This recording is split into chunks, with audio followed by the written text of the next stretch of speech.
Hello दोस्तों, स्वागत है आपका मेरे यूट्यूब चैनल इंस्पेक्टर दुर्गेश पर। आज हम लोग बहुत इम्पोर्टेंट पॉइंट डिस्कस करने जा रहे हैं कि टीजीएल में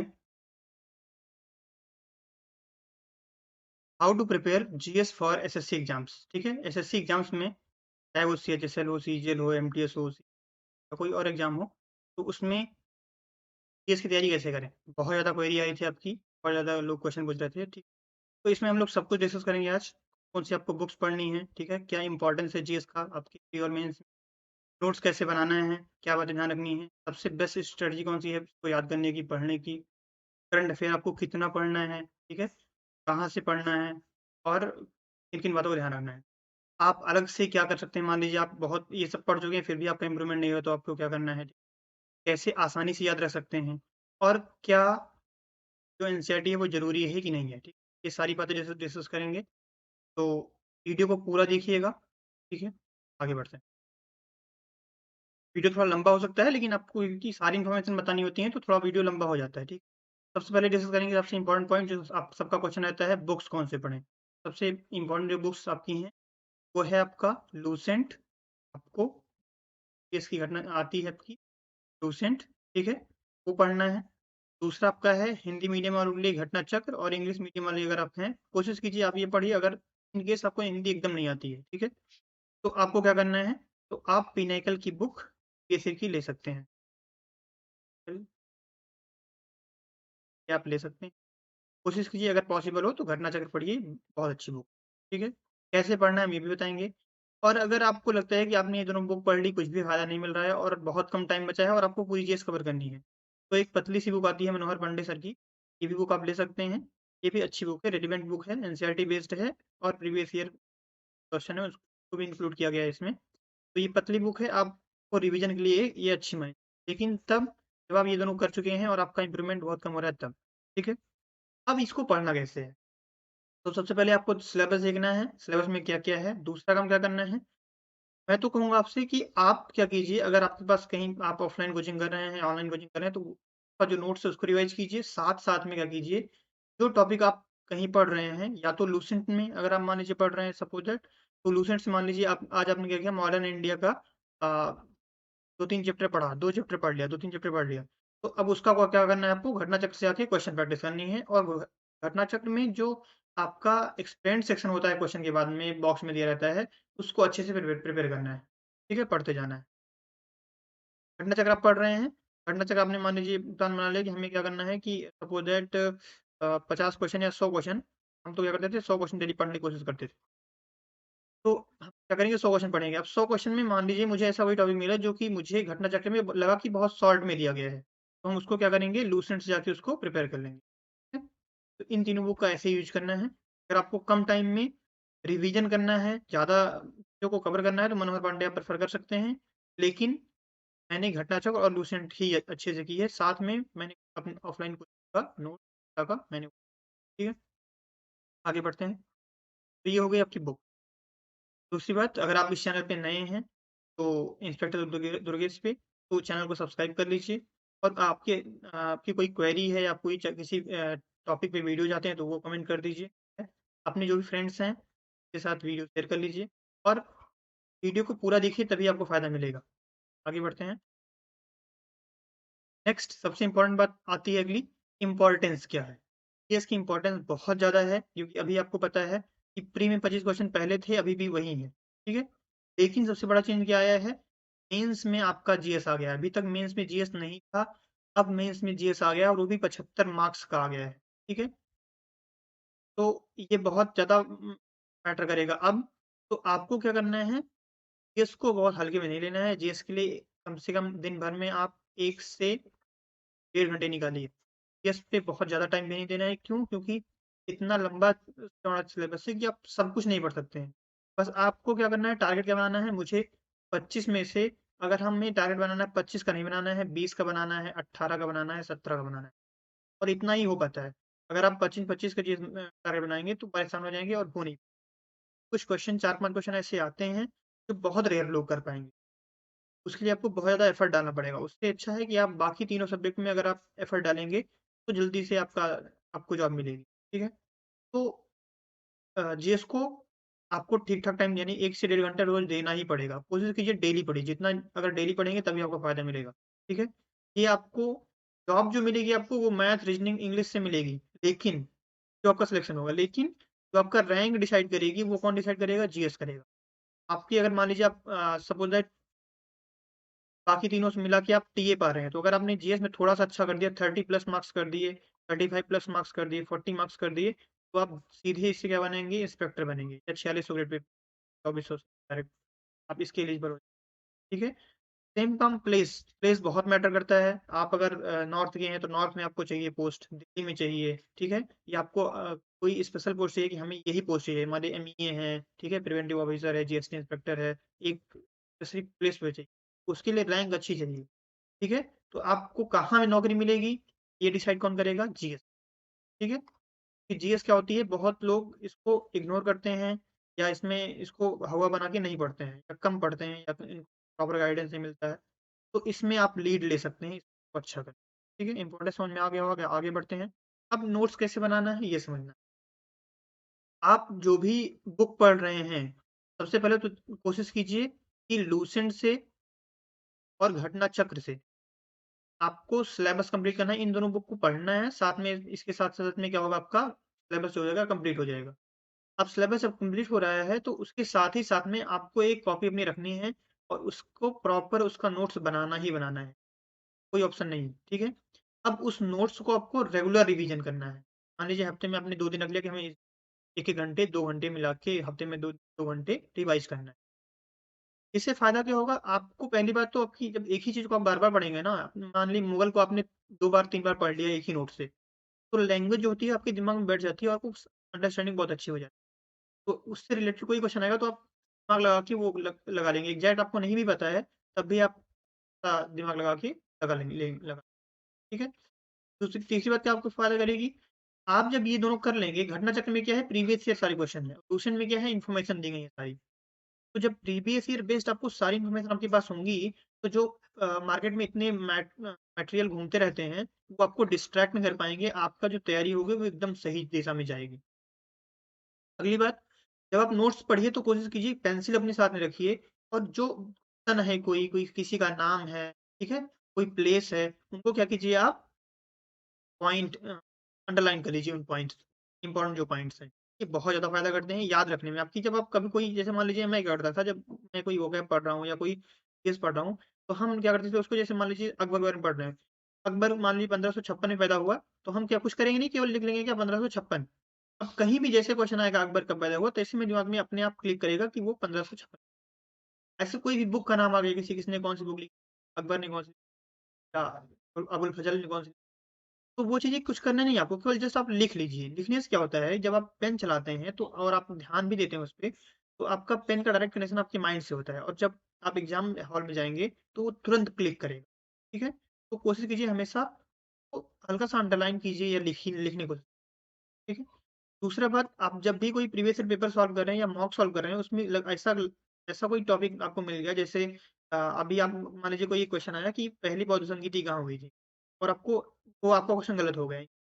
और बाकी चारों का दिया गया है। तो हो सकता है पहली ना पूछिए, अगली बार दूसरा पूछ ले। हमें क्या करना है, ऐसी जो चीज़ें हैं जो बार-बार आपको मिल रही हैं, उनको उस नोट्स में आप ऐड कर लीजिए। हर एक चैप्टर के बाद में 2-3 पेज आपको खाली छोड़ना है और उसमें जो बहुत इम्पोर्टेंट चीज़ें मिलती हैं, आपको ऐड कर लेना है। आगे बढ़ते हैं। सबसे बेस्ट स्ट्रेटजी क्या होगी आपको जीएस पढ़ने की? तो जो आगे हम अभी तक बताएँ वो तो करना ही फॉलो, साथ में क्या करना है, आपको केवल ऑथेंटिक सोर्स ही फॉलो करना है। जो आपको बता रहे हैं ये बहुत रिसर्च के बाद बता रहे हैं। आपको लूसेंट, चक्र, नोट्स, ठीक है? स्टैटिक पार्ट के लिए ये बहुत है। करंट अफ़ेयर की अभी आगे बात करेंगे हम, ठीक है? इसी को अच्छे से करना है आपको और फिर प्रैक्टिस करना सिर्फ, ठीक है?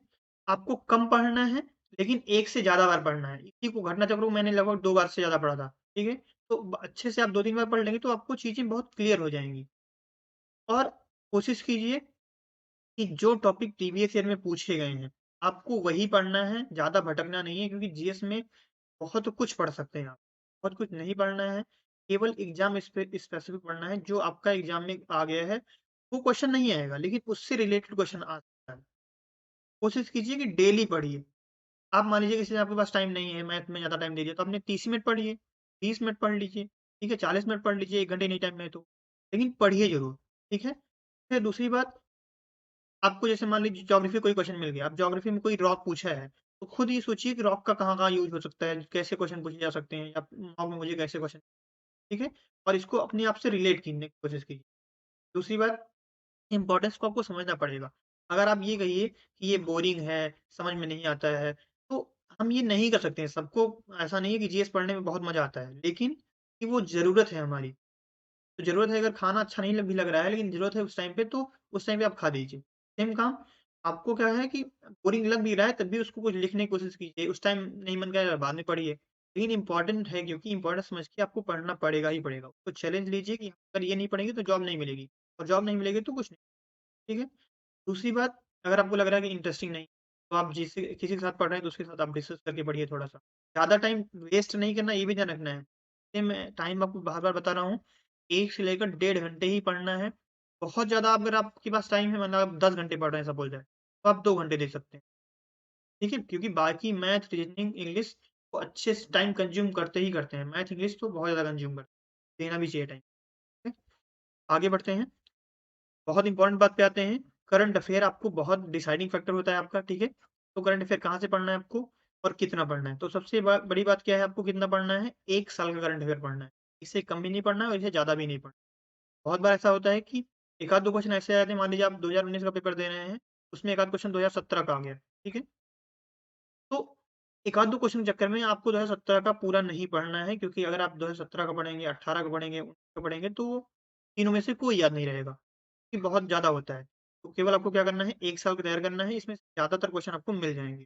तो ठीक है? दूसरी बात, कौन-सी बुक से पढ़ना है, तो इस पीडी बुक आती है कुंदन कुमार सर की, उसी से पढ़ना है, ठीक है? बेस्ट बुक है मेरे हिसाब से, घटना चक्र सॉरी, करंट अफेयर, ठीक है? ट्राई टू कवर डेली, अगर हो सके तो बेस्ट तरीका क्या है कि आप डेली बेसिस पे करंट अफेयर को तैयार करने की कोशिश कीजिए, वो बहुत फ़ायदा करेगा। अगर डेली नहीं कर पा रहे हैं, जैसे मेरी तरह हैं, थोड़ा लापरवाह हैं करंट अफेयर में, हम बाकी तो पढ़ते थे, लेकिन करंट अफेयर में थोड़ा लापरवाही करते थे। तो मुझे कभी-कभी मार्क्स कम भी हो जाते थे। तो आपको क्या करना है, अगर आप डेली नहीं कर पा रहे हैं, तो एटलीस्ट वीकली तो कीजिए ही। वीकली नहीं कर पा रहे हैं, मंथली तो अनिवार्य करना। मैं भी मंथली करता था या वीकली भी कोशिश करता था कर लूँ, ठीक है? तो आपको ध्यान रखना ये, इससे फ़ायदा क्या मिलेगा, जब आपका एग्ज़ाम आता है ना, 2-3 महीने बचते हैं, तो आप 1 साल का पढ़ना स्टार्ट करते हैं। अब 1 साल का पढ़ना तो है ही तब भी, लेकिन जब आप ये डेली, वीकली और मंथली किए रहेंगे, तो आपको बहुत आसानी से याद होगा। क्यों? क्योंकि आप एक बार उसको पढ़ चुके होंगे, दोबारा या तिबारा पढ़ रहे होंगे। ये हुई बात। दूसरी बात, 5 से 6 क्वेश्चन आते हैं, कभी-कभी 7-8 भी हो जाता है, तो अच्छा खासा वेटेज है करंट अफेयर का, करंट अफेयर को आपको पढ़ना ही पड़ेगा। दूसरी बात, जब आप करंट अफेयर पढ़ रहे हैं डेली बेसिस, मंथली बेसिस या वीकली बेसिस में, तो उसका नोट्स ज़रूर बनाइए, ठीक है? और इस डेढ़ घंटे में 1 घंटे स्टैटिक पे आपको देना है और आधे घंटे आपको करंट अफेयर पे देना है, ठीक है? इतना टाइम बहुत है, मैक्सिमम 2 घंटे, ज़्यादा नहीं। बहुत लोग बहुत ज़्यादा टाइम देते हैं, जो आपको दिक्कत करेगा, आपके मार्क्स जल्दी से नहीं बढ़ेंगे। तो जीएस पे अच्छा, बहुत लोग कहते हैं हमें जीएस अच्छा लग रहा है, मतलब अच्छा लगने से नहीं है, मतलब है एग्ज़ाम की डिमांड क्या है, वो आपको आई थिंक ये समझ में आ गया होगा, आगे बढ़ते हैं। एक आप काम कर सकते हैं, अगर आप ये करेंगे तो बहुत ज़्यादा फ़ायदा करेगा। हम लोग ये करते थे, जब मैथ, इंग्लिश ये सब तैयार हो गया था ज़्यादातर चीज़ें, तो हम लोग क्या करते थे कि हम ये एक्सरसाइज करते थे। हम लोग क्या करते थे, एक हमने क्या किया, प्रीवियस ईयर क्वेश्चन जो भी पेपर आए थे या मॉक थे, उसके हिसाब से हमने 50-60 टॉपिक डिसाइड किए, ठीक, ग्रुप में। और अपने ग्रुप में क्या किया, मान लीजिए 5 लोग हैं, 5 लोग का एक ग्रुप बनाया अपना, और उसमें से एक-एक टॉपिक सबको हमने क्या किया, दे दिया। जैसे जैसे एक लोग सपोज़ दैट, एक लोग विटामिन आज तैयार करके आएँगे, ठीक है? एक लोग नदी घाटी परियोजना तैयार करके आएँगे। एक लोग आज क्या करेंगे, कांग्रेस का अधिवेशन तैयार करके आएँगे। ऐसे-ऐसे 5 टॉपिक उन्होंने दे दिया। अब एक लोग सबसे ऊँचा विश्व में तैयार करके आएँगे, या एक लोग उच्च न्यायालय की स्थापना कब हुई, ये सब तैयार करके आएँगे। तो वो क्या करते थे, केवल 1 से 2 पेज, मैक्सिमम 2 पेज में आपको क्या करना है, उसको लिखना है, कहीं से भी खोज के लिखिए आप ऑथेंटिक सोर्स से, ठीक है? और फिर क्या करेंगे, आपस में एक्सचेंज करके उसको पढ़ लेंगे 2 बार। ये आप करेंगे तो आपका ये जो टॉपिक है, ये जानते हैं, ये 10 से 15 दिन में कम से कम 2 से 3 बार रिवाइज़ हो जाएगा, और आपकी अगर आप 1 महीने भी बचाएँ सीजल के लिए, 2 महीने भी बचाएँ मेंस के लिए, तो ये बहुत अच्छी स्ट्रैटेजी होगी। ठीक है? तो 50-60 आप मिसलेनियस टॉपिक जो आपको बार-बार प्रीवियस ईयर में मिल रहे हैं, उनको डिसाइड कीजिए। और अगर आप अकेले पढ़ रहे हैं, तो क्या करना है आपको? तो खुद से ये करना है, 1 दिन में 2 से 3 टॉपिक आप तैयार कीजिए। ये करने में आपको एक्स्ट्रा क्या देना पड़ेगा? एक्स्ट्रा आपको 20 मिनट देना पड़ेगा। जो आप बाकी पढ़ रहे हैं, उसके अलावा 20 मिनट आपको एक्स्ट्रा देना पड़ेगा। ठीक है? तो प्रीवियस ईयर का आपको तैयार करना है। डेली बेसिस में आपको क्या करना है, 2-3 टॉपिक तैयार करना है और उसको अगर पॉसिबल हो तो बेस्ट होगा कि अपने ग्रुप के साथ में उसको डिस्कस कीजिए। डिस्कस मतलब जैसे कोई मान लीजिए आपका दोस्त क्या कर रहा है आज, कांग्रेस का रिविज़न लिख रहा है, तो वो आपने वो पढ़ लिया। जो आप लिख रहे हैं वो तो आपको आएगा ही आएगा, ठीक है? और उसको डिस्कस कर लीजिए। साथ में अपने ग्रुप मेंबर को अलग-अलग टॉपिक दीजिए और उनसे अपनी कॉपी एक्सचेंज करके उसको बार-बार पढ़ लीजिए। अगर आप अकेले पढ़ रहे हैं तो आप उसको क्या कीजिए, तो 2 बार, एक जैसे मान लीजिए एक बार सुबह पढ़ लिया आपने, एक बार शाम में पढ़ जो आपने लिखा हुआ था कल या 1 दिन पहले जो लिखा। तो ये बहुत अच्छी स्ट्रेटजी होगी मेंस के लिए, मैं सबको रिकमेंड करूँगा। अगर आप मेंस में बहुत अच्छा करना चाहते हैं, तो ये ट्राई कीजिए, आपको बहुत फ़ायदा करेगा, ठीक है? ये बिल्कुल मैंने किया हुआ है, इसलिए मैं बता रहा हूँ कितना फ़ायदा करेगा, ठीक है? नेक्स्ट बात, सबसे आसान तरीका कौन-सा है पढ़ने का जीएस? तो सबसे आसान तरीका क्या होगा कि आप अपने दोस्तों के साथ में डिस्कस करके पढ़ें, ठीक है? दूसरी बात, जो भी आप टॉपिक पढ़ रहे हैं, सपोज़ दैट आज आपने क्या किया है, नर्वस सिस्टम बायो में पढ़ा है, ठीक है? बायो में नर्वस सिस्टम पढ़ा है। तो नर्वस सिस्टम में जाके आप जाइए घटना चक्र में जो क्वेश्चन आपको टॉपिक से दिखे, उनको आप प्रैक्टिस कीजिए। या टेक्स्ट बुक है, टेक्स्ट बुक पे आपको टेक्स्ट बुक है, ग्रेडअप है, इन सब पे आपको सेक्शनल टेस्ट मिल जाए, ठीक है? 25 क्वेश्चन का, 50 क्वेश्चन का, उसको सॉल्व कीजिए। ये सब आपको क्या करेगा, बहुत अच्छी से तैयारी कराएगा। और जब भी कुछ आप पढ़ रहे हैं, तो उसको रफ़ली ही ऐसे लिखने की कोशिश कीजिए, जो भी इम्पोर्टेंट टॉपिक है। लिखना क्या है आपको, जैसे डेट कोई इम्पोर्टेंट मिल गई, किसी का नाम इम्पोर्टेंट मिल गया, कोई ईयर इम्पोर्टेंट मिल गया, कोई जगह इम्पोर्टेंट मिल गई। इन सबको जब आप लिखेंगे अपनी रफ़ कॉपी में, जहाँ मैच लगा रहे हैं, वहीं थोड़ी-सी जगह बची हुई है, वहीं मैंने लिख लिया, ठीक है? सपोज़ दैट विवेकानंद कब गए थे शिकागो में? तो 1893। तो कोई भी क्वेश्चन आ गया आपका, ठीक है? तो ये तरीका सबसे अच्छा होगा, कैसे आप आसानी से आपको तैयार करना है। और जीएस पढ़ना इतना भी टफ़ नहीं है जितना आपको लगता है। मार्क्स कभी-कभी नहीं आते हैं। हम ऐसा नहीं करें कि एकदम प्रेडिक्टेबल भी है। कभी-कभी क्वेश्चन ऐसा हो जाता है। जैसे 2019 में मेरे मार्क्स सबसे कम अभी तक सीजीएल में थे, 18 मार्क्स था उसमें। मेरा 12 सही था और शायद 12 गलत भी था। ठीक है? लेकिन इसमें 18 मार्क्स जो था वो भी बहुत अच्छा था, क्योंकि मेरी शिफ्ट में इतनी बेकार जीएस आई थी कि लोगों के 3 मार्क्स थे, 4 मार्क्स थे, किसी का 5 मार्क्स है। तो हम उनसे भी बहुत लीड कर रहे थे। ठीक है? तो जब आप ये चीज़ें किए रहेंगे ना, तो आपको एक अच्छा खासा आइडिया रहेगा। अगर बहुत नॉर्मल पेपर आएगा तो आपकी 15 प्लस जीएस तो होगी ही होगी। हो सकता है जैसे मेरी सीजीएल उसमें 18 में 20 हो गई, सीजीएल 30 में 17 जीएस हो गई थी, ठीक है? तो लेकिन आपको मेहनत करनी पड़ेगी, ये चीज़ें करनी पड़ेंगी। आगे बढ़ते हैं। नेक्स्ट इम्पोर्टेंट पॉइंट, बहुत लोग का क्वेश्चन क्या रहता है कि एनसीईआरटी कंपल्सरी है, तो मैं कहूँगा बिल्कुल ऐसा बिल्कुल भी नहीं है। लेकिन अगर आपको क्या करना है, केवल अपने सिलेबस पे, जो आपका सिलेबस है उस पे फोकस करना है। सिलेबस ज़रूर देखिए। दूसरी बात, अगर आपने एनसीईआरटी पढ़ ली है पहले से तो कोई बात नहीं, अंडरस्टैंडिंग आपको फ़ायदा ही करेगा। ठीक है? तो ये बातें थी, बहुत इम्पोर्टेंट बातें थी इसमें, जो कि आपको जीएस के लिए करना है। इतना आप कर लेंगे तो आपका जीएस में 100% मुझे लगता है कि 30 प्लस आप इसको कर ले जाएँगे। लेकिन ये आपको अच्छे से करना है, ठीक है? ऑल द बेस्ट, होप आपने ये वीडियो एन्जॉय की होगी। और आपको अगर वीडियो अच्छी लगी तो प्लीज़ कमेंट कीजिए और अपने दोस्तों के साथ में इसको शेयर कीजिए। और जल्दी मिलते हैं अगले वीडियो में। जय हिंद, ध्यान रखिए। Thank you.